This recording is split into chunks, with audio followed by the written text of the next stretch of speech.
ছাত্র শিবির যে সংগঠনটা আছে এটা একটা ইউনিক এবং পাশাপাশি দেখলাম গোছানো ছাত্র বান্ধব আর কি। ধর্ম জায়গায়, রাজনীতি জায়গায়, শিক্ষার্থীদের মানে হয়ে অধিকার আদায় সর্বোচ্চ আমি সোচ্চার থাকবো। সুপ্রিয় দর্শক, রাজশাহী বিশ্ববিদ্যালয়ের ছাত্র সংসদ নির্বাচনের দিন যত ঘনিয়ে আসছে তত কিন্তু সরগরম হয়ে উঠছে ক্যাম্পাসগুলো। এর মধ্যে প্রায় 7টি প্যানেল ঘোষণা করা হয়েছে ছোট বড় রাজনৈতিক যে সংগঠনগুলো রয়েছে, ছাত্র সংগঠনগুলো, সেই সংগঠনগুলোর পক্ষ থেকে।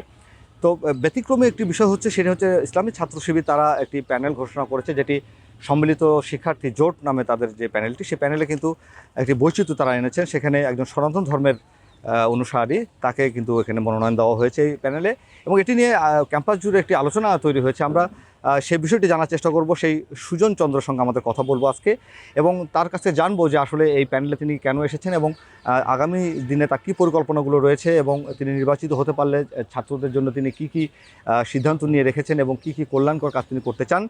পাশাপাশি তার ব্যক্তিগত জীবন সম্পর্কে আমরা জানার চেষ্টা করব এবং আপনাদেরকেও জানানোর চেষ্টা করবো। আপনারা রয়েছেন বাংলা নিউজ 24-এর সঙ্গে, আর আমি তোফায়েল হোসেন আপনাদের সাথে রয়েছি। আমরা একটু কথা বলতে চাই সুজন চন্দ্রের সঙ্গে। সম্প্রতি এই রাজশাহী যে ছাত্র সংগঠন নির্বাচন অনুষ্ঠিত হচ্ছে, সেই নির্বাচনে আপনি ছাত্র শিবিরের যে প্যানেল সম্মিলিত শিক্ষার্থী জোট, সেই জোটে আপনি একজন প্রার্থী। আসলে এই যে একটি ইসলামী ছাত্র সংগঠন আপনাকে মনোনয়ন দিয়েছে, সেই অনুভূতিটা আপনি জানতে চাই। পাশাপাশি আপনি কোন পদে নির্বাচন করছেন, কোন শিক্ষাবর্ষে পড়ছেন, সেটাও আমরা জানতে চাই। যে আসলে অনুভূতিটা এই জায়গায় যে আমি ক্যাম্পাসে আসার পর দেখলাম, যে অবজারভেশন করে দেখলাম যে কোন প্রতিটি সংগঠন ছাত্রদের জন্য কী করতেছে। এই যে দিন শেষে একটা দেখলাম যে আসলে ছাত্র শিবির যে সংগঠনটা আছে এটা একটা ইউনিক এবং পাশাপাশি দেখলাম গোছানো ছাত্র বান্ধব আর কি। তারা অনেক কল্যাণমূলক কাজ করে। তবে আমি এই প্যানেলে সাধারণত সমন্বয়ে সম্মিলিত দারুণ একটা জোট। এখানে আমাদের প্যানেলে সবাই আর কি আছে, সম্মিলিত জোট। তো আশা করি আর কি যে আমাদের ক্যাম্পাসে ইতিবাচক একটা প্রভাব ফেলবে এই সংগঠন। একটি বিষয় আমি জানবো, সেটি হচ্ছে যে এই যে ধর্মের কথা আপনি বললেন, যে এখানে যে মানব সেবার কথা বলা হচ্ছে, যে শিক্ষার্থীদের সেবার কথা বলা হচ্ছে, সেখানে আসলে ধর্মের সঙ্গে এই যে সেবার যে বিষয়টি, সেটিকে আপনি কোন বিষয়টাকে বেশি প্রাধান্য দিচ্ছিলেন আর কি এখানে? আমি আগে একটা জিনিস বলতে চাই, যে বলতে হচ্ছে ধর্ম আর রাজনীতি এই দুটো ভিন্ন। ওদের স্বপ্ন পূরণে পাশে থাকতে পেরে আমরা গর্বিত। ধর্ম জায়গায়, রাজনীতি জায়গায়। রাজনীতির বিষয়টা হচ্ছে একটা রাষ্ট্রের ক্ষমতা, রাষ্ট্রের সেবামূলক কাজ। আর ধর্ম একটা আলাদা বিষয়। তাই আমি চাইবো যে ধর্ম আর রাজনীতিকে একত্রিত না করার জন্য। আর আমি একটা থিওরিতে বিশ্বাসী যে আমি অন্যজনে কী করতে পারতেছি, কী করার জন্য সামর্থ্য রাখি, এবং প্রত্যেকটা মানুষের কাছে যাওয়ার যে কী ভাব করে মানে ভূমিকাটা রাখতে পারি আর কি। আমি এই ধরনের আর কি। নির্বাচনে অংশগ্রহণ করছেন, সেই জায়গা থেকে আসলে কমিটমেন্ট কী আছে আপনার? এই যে একটি সুশৃঙ্খল বলছেন আপনি এই সংগঠনটাকে, সেই সুশৃঙ্খল জায়গাতে থেকে এই রাজশাহী বিশ্ববিদ্যালয়ের শিক্ষার্থীদের জন্য আসলে আপনার পরিকল্পনা কী আছে?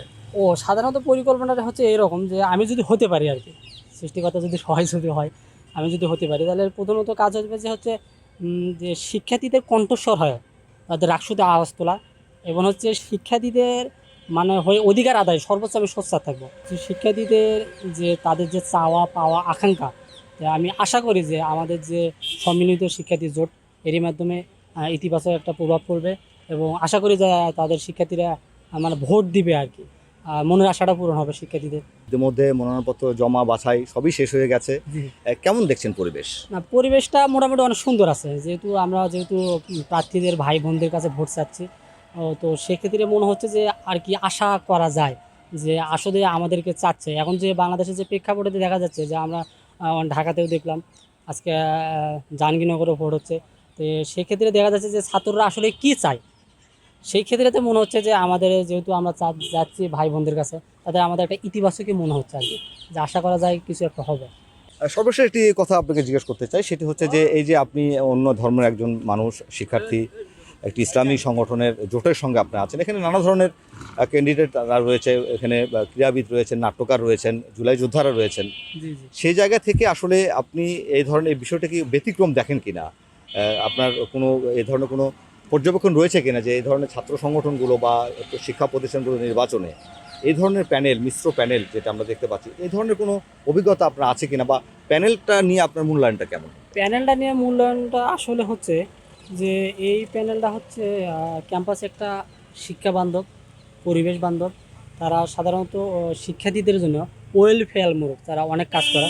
আপনারা যারা বিভিন্ন ইনভাইট আপনারা দেখছেন না, ক্যাম্পাসে অনেক বড় বড় ইনভাইট তারা করছে।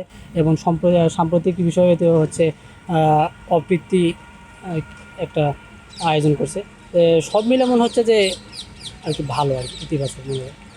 শিক্ষার্থীদের উদ্দেশ্যে একটা জিনিস বলা, সেটা হচ্ছে যে তারা এখানে যেহেতু বিশ্ববিদ্যালয়ে লেখাপড়া করে সবাই মেধাবী, তারা আমার কাছে তাদের কাছে একটা চাওয়া যে তাদের যে ভোটটা আর কি, যারা যোগ্য মেধাবী তাদের যেন পছন্দ, এবং পরবর্তীতে যেন ক্যাম্পাসে যেন নেতিবাচক প্রভাব যেন না পড়ে, যেন ইতিবাচক যেন প্রভাব পড়ে, এই ধরনের ব্যক্তি সৎ ব্যক্তিকে যেন ভোট দেয়। এটা একটা শিক্ষার্থী ভাই বোনদের কাছে চাওয়া পাওয়া।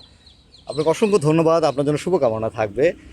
সুপ্রিয় দর্শক, আপনারা যেটি শুনছিলেন সুজন চন্দ্রের সঙ্গে কথা বলছিলাম। তিনি যেমনটি বলছিলেন যে তার যে পরিকল্পনাগুলো রয়েছে, তিনি শিক্ষার্থীদের জন্য কী ধরনের কল্যাণকর কাজ করতে চান, যিনি বিজয়ী হতে পারেন।